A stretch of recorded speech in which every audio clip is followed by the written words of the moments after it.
Manheim. I'm a professor of law here at Loyola Law School. We're in the rare books room of the Darling Pavilion at the law school. I think it's a very fitting setting to discuss the possibly upcoming California Constitutional Convention. It will be a rare event indeed, and so we're doing a little bit of research to find what the precedent is for it.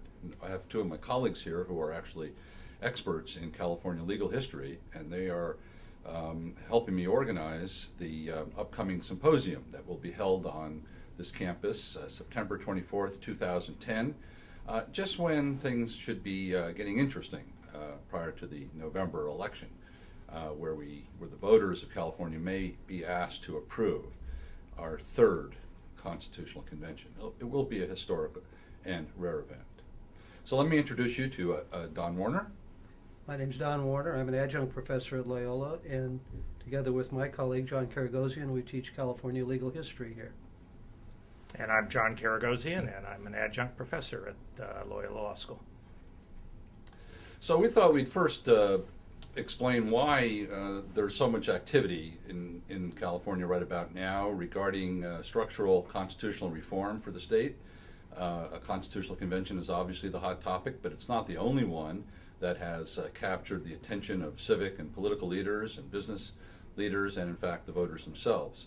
So we thought we'd start off by talking about what has happened to California in the last few years that has brought us to this point as to why voters and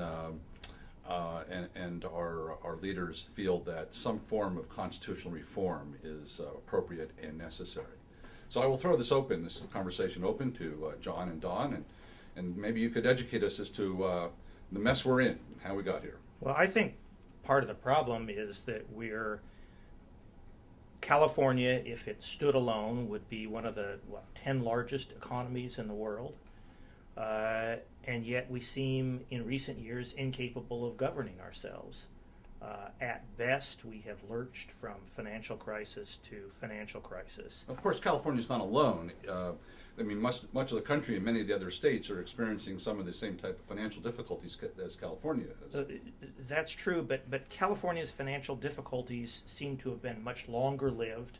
It's not just in the last year or two of the financial services meltdown. It's been longer than that, and we seem incapable structurally of dealing with the problem and seeing our way through it. Well, there's a psychological factor here too, and that is we started at such a high point. California used to be a terrific place from a governmental viewpoint. The schools were very good. The state government did wonderful things for many, many decades. We have the best university system in the world. Exactly, and we've been on what really is a long slide into the mess we're in, as you said. So it's not just simply the overall economic crisis that has brought us to this point, but John, you were talking about some structural problems that face California that might be unique compared to other states and that need attention and perhaps repair.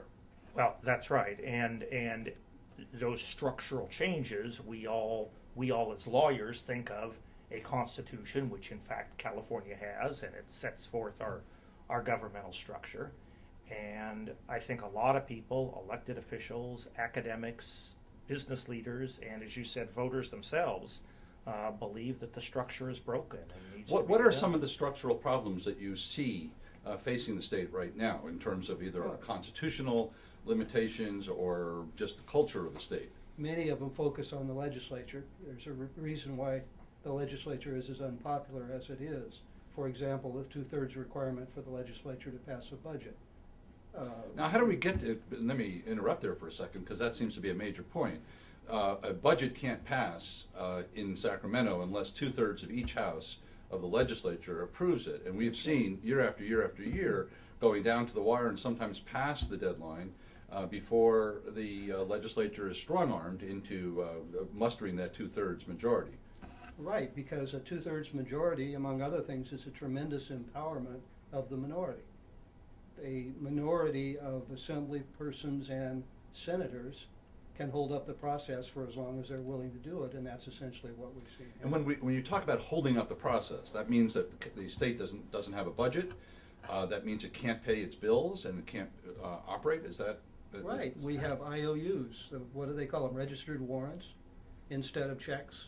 And people then have to come around 3 or 4 months later and cash them in. It's not a way to do business. And that happened with the 2009 budget. Exactly, but not just 2009, it's happened several years previously. And you see this happening into the future as well. I mean, look into your crystal ball and tell us what the state of the economy will be for California in 2010. I don't need to look into mine. The estimations of is it the legislative analyst? I'm trying to remember who did it. The legislative analyst. Is looking at, and we went through this horror show last summer about $14 billion shortfall. Now we're hearing $21 billion shortfall. And here it is. Additional shortfall. Additional to the 14. Right. And it's still 2009, and we're talking about the 2010 budget, so that shortfall is likely to grow. I think it's actually a little larger than 2010. They're looking ahead a little bit more than a year, but it's still a heck of a big punch.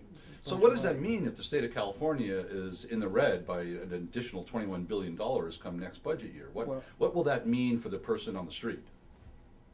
Or for the person in the classroom? Let me give you services, among other things.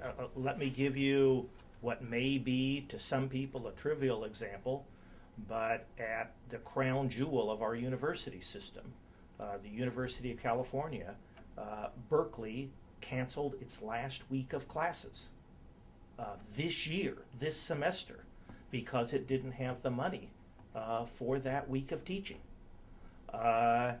State parks may be closed. Highways and bridges may not be repaired. Infrastructure, health care, all of those things are really being cut.